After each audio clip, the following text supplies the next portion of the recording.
जरा सुनिएगा। ये जरा तस्वीर देखिए, ये फील्ड मार्शल साहब को पाकिस्तान के वजीर आजम ने चले फॉर्म 47 के ही सही ये एक सवेनियर पेश किया फील्ड मार्शल साहब को, जिसमें मिसाइलों की तस्वीरें। अच्छा, अब जब रिसर्च की गई तो पता चला कि ये चाइना के मिसाइलों की तस्वीरें हैं। ओए टिक्की, ओए चूना लगा दिया। तोबा तोबा, पानी बंद करवाया।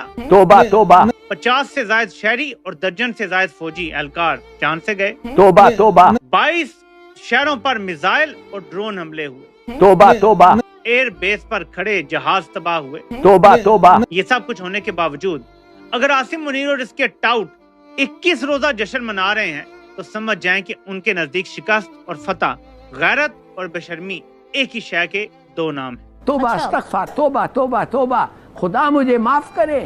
जो मीडिया पर चलने वाले झूठ के हवाले से जो मुसलसल झूठ बोला जा रहा है, नारे लगाए जा रहे हैं फतह के, उसके अंदर जो बुनियादी खबरें छुपाई जा रही हैं वो ये हैं। चंद दिन पहले बहुत ही खौफनाक, बहुत ही अलमनाक, जितना अफसोस किया जाए कम, कि मिसाइल बरसाए गए मीर अली में और वज़ीरिस्तान के अंदर, और एक गरीब घराने के गरीब वालिद के जो हैं वो 3 या 4 बच्चे जो है वो शहीद कर दिए गए मिसाइल के जरिए।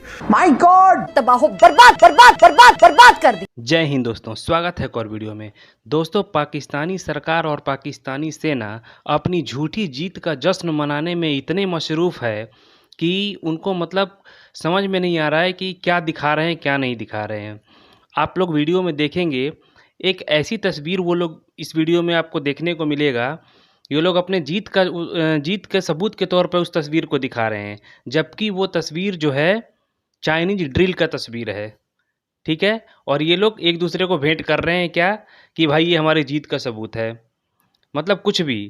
वैसे ही कुछ दिन पहले इन लोगों ने अपने ट्विटर पे एक वीडियो डाला था कि हमारे भारत के जो है जहाज़ों को उन लोगों ने कैसे गिराया है। बाद में जब जांच पड़ताल हुआ तो पता चला कि वो वीडियो जो है वीडियो गेम का था। तो मतलब कुछ भी, मतलब झूठ बोलने की भी हद होती है, और झूठ भी ऐसा बोलो कि कुछ दिन चले। भाई झूठी चीज़ भी दिखा रहे हो तो ऐसा दिखाओ कि कुछ दिन चले, डालते डालते पकड़ में आ जा रहा है कि भाई ये झूठी चीज़ है। तो चलिए देखते हैं इस वीडियो में इन्हीं के यूट्यूबर जो हैं इनकी पोल खोल रहे हैं। तो चलिए वीडियो में बढ़ते हैं आगे और देखते हैं वीडियो को। फील्ड मार्शल साहब की तरफ चलें, क्योंकि उनको उनके घर में मामू बनाया गया है जाकर। ये जरा तस्वीर देखिए, ये फील्ड मार्शल साहब को पाकिस्तान के वजीर आजम ने चले फॉर्म 47 के ही सही ठग, धोखेबाज, नौसरबाज तो नहीं कहा जा सकता ना किसे। मतलब आप ये तो नहीं कह सकते ये ठग है, नौसरबाज है, धोखेबाज। अब वजीर आजम भले फॉर्म 47 का ही हो, आप ये अल्फाज तो नहीं किसी के लिए इस्तेमाल कर सकते। लेकिन अब करें क्या, कोई और जो आपको थोड़े से बेहतर अल्फाज ढूंढने पड़ेंगे। लेकिन मामला कुछ इसी तरह का है। वज़ीर आज़म साहब जब खाने पे गए जो फील्ड मार्शल साहब ने दिया था, जी हाँ, उसी खाने पे जिस खाने को अटेंड करने दोबारा मरियम साहबा लाहौर से इस्लामाबाद आई आपके पैसों पर जहाज़ उड़ा के, उसी खाने की बात कर रहा हूँ। उस पर शहबाज शरीफ साहब ने ये एक सवेनियर पेश किया फील्ड मार्शल साहब को, जिसमें मिसाइलों की तस्वीरें। लग तो ऐसे ही रहा है कि ये वो मिसाइल हैं जो हमने इंडिया पे, क्योंकि फील्ड मार्शल बनने की तकरीब थी ना, वो खाना था, तो वो उन्होंने सवेनियर पेश किया जिसकी तस्वीर भी जारी की गई। अब जब रिसर्च की गई तो पता चला कि ये चाइना के मिसाइलों की तस्वीरें हैं। 2019 में चाइना ने कोई फौजी मशकें की थीं जिनके अंदर ये मिसाइल चले। ये अखबार में प्रिंट भी हुई है तस्वीर। फिर 2021 में ये तस्वीर दोबारा मंजर आम पर आई 19 के बाद, तब भी ये चली। और चाचू ने फील्ड मार्शल को मामू बना दिया। अब चाचू ने मामू बना दिया है तो चाचू जी ने वही तस्वीर पकड़ी। मेरी लंदन तो क्या, पाकिस्तान में भी कोई प्रॉपर्टी नहीं, वो वाला काम किया। या हजूर ये हैं वो ज़राए, वो तस्वीर उन्होंने फ्रेम करवाई, खिंच मेरी फ़ोटो ते बटुए चला दे। उन्होंने वो फ्रेम में लगाई फ़ोटो और जा उन्होंने फील्ड मार्शल साहब को पेश की। अब फील्ड मार्शल साहब का देखें, पूरा DG ISPR साहब पूरा इदारा है, वही बता देते कि हजूर साढ़े मिसाइल इन्नी आग नहीं कट दे, ये चाइना के मिसाइल हैं, कुछ ज़्यादा आग निकाल रहे हैं, तो मेहरबानी करें, हमने एक दफ़ा में इतने सारे नहीं छोड़े। लेकिन आपको पता है कि हम तो नगमे पे नगमा जारी कर रहे हैं, आगे पीछे नगमा लगा हुआ है एक दूसरे का। पाकिस्तान के प्राइम मिनिस्टर से जिसे कहते हैं स्लिप ऑफ टंग के शायद मुजाहरे में ये मुंह से निकल गया कि जी भारत ने ब्रह्मोस मिसाइल हमारे ऊपर फेंके थे, तो वो तो खुद कहीं ना कहीं मान जाते हैं और फिर बेतहाशा झूठ बोलते हैं और फिर बेतहाशा गलत बयानी का मुजाहरा करते हैं, जिसके बाद खुद ब खुद दुनिया को पता होता है। अब अमेरिकन्स को या नेटो को या इवन चाइना को, दुनिया के बाकी देशों को पता नहीं कि इस जंग में क्या हुआ, सबको पता है। मगर ये सोशल मीडिया पे एक हड़बून किस्म का काम चल रहा है कि जैसे वो एक पुराना हमारा देसी एक्सप्रेशन होता है कि किसके बाबे ने किसके बाबे को गिराया। अनबिलीवेबल। यानी ये 21st सेंचुरी की हाई टेक वॉर थी, जो छोटे पीरियड की अनडिक्लेयर्ड वॉर थी, और उसके रिजल्ट्स सैटेलाइट पे मौजूद हैं, दुनिया भर की इंटेलिजेंस एजेंसियों के पास मौजूद है, लेकिन दुनिया के देश भी इसको तोड़ मरोड़ के पेश कर रहे हैं।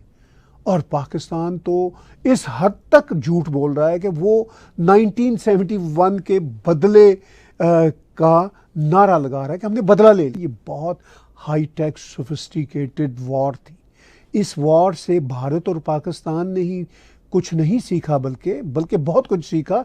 इस वॉर से दुनिया भर ने सीखा है, क्योंकि इसमें फ्रांस के भी तैयारे इन्वॉल्व थे, रशिया का डिफेंस सिस्टम भी इन्वॉल्व था, चाइना के मिसाइल और तैयारे भी इन्वॉल्व थे। तो ये जो टेस्ट हुआ है दुनिया के जदीद वेपनरीज का, ये पूरी दुनिया के मिलिट्री एक्सपर्ट्स ने इससे कुछ सीखा है और अभी भी वो उस पर स्टडी कर रहे हैं। ये सीरियस मामला है, लेकिन इसका कंक्लूसिव जो एस्पेक्ट है वो ये है कि भारत ने पाकिस्तान को बेपनाह डैमेज किया। इससे एक बहुत ही मुख्तसर सी जंग की सूरत में 7 मई का गालबन 22-23 मिनट का मिसाइलों का अटैक था, इतना प्रीसाइज कि पाकिस्तान कुछ नहीं कर सका, किसी मिसाइल को नहीं रोक सका।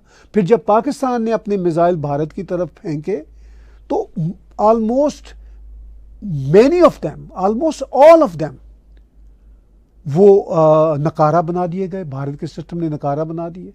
और फिर जब भारत ने पाकिस्तान की 9 मई की रिटेलिएशन के बाद 10 मई का रिस्पांस दिया, तो वो भी मुख्तसर टाइम का था रिस्पांस, और उसने भी पाकिस्तान को हिला के रख दिया।